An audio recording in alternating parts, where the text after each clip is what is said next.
I recently read a book called The Prime of Miss Jean Brodie, and it's not a reference to that, but the word was kind of in my head and it seemed like the right title for the album.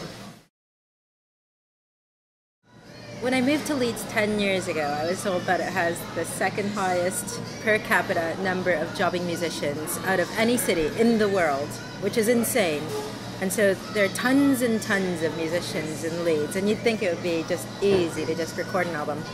But I was having a lot of trouble doing that. It almost seemed like there was a boggart about when I was recording. Yeah, a boggart is like a household fairy, traditional English folklore, kind of blamed for when things go missing or things go wrong or get broken in households.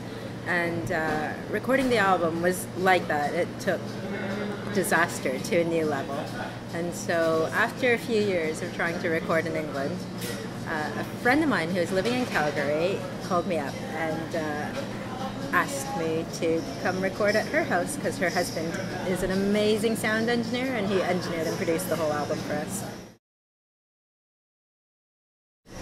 Oh, Cantos is gorgeous. They have an amazing collection of vintage instruments which are kept in absolutely pristine condition. So recording there was a real privilege. We used their grand piano on lots of the tracks and their Hammond organ, and the Rhodes, which is also a vintage instrument, features on most of the tracks. Yeah, it was amazing. Google.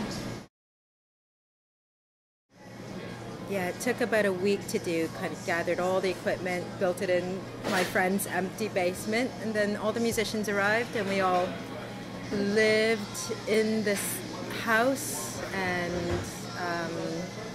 would sleep in till whenever we wanted and then drink a lot of beer and then go downstairs and rehearse, and then Pete would come home and record us. I just write the songs and I let the band do a lot of the arranging. I give them chord sheets, and then when it comes to recording, I guess, well, we rehearsed in the mornings, recorded in the afternoons. We did that for about 5 or 6 days, and in that time got about 22 tracks done. 17 went on the album.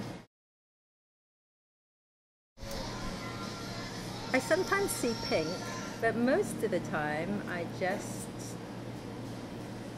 just try to feel it. I think I'm a very mathematical sort of person. I studied maths at university when I first went to university and hadn't really been exposed to pop music before then. And so I always thought I was kind of cut off from the sort of emotional, expressive sort of thing that musicians do.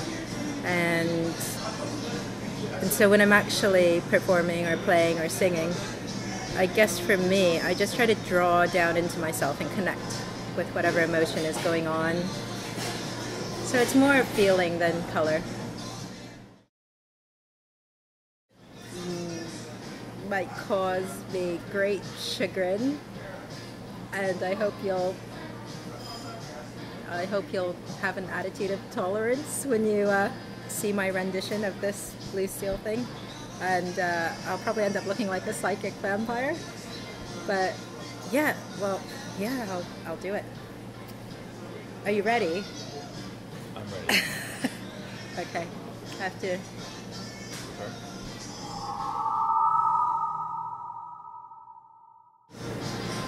Awesome. Seamless. Perfect. Thanks.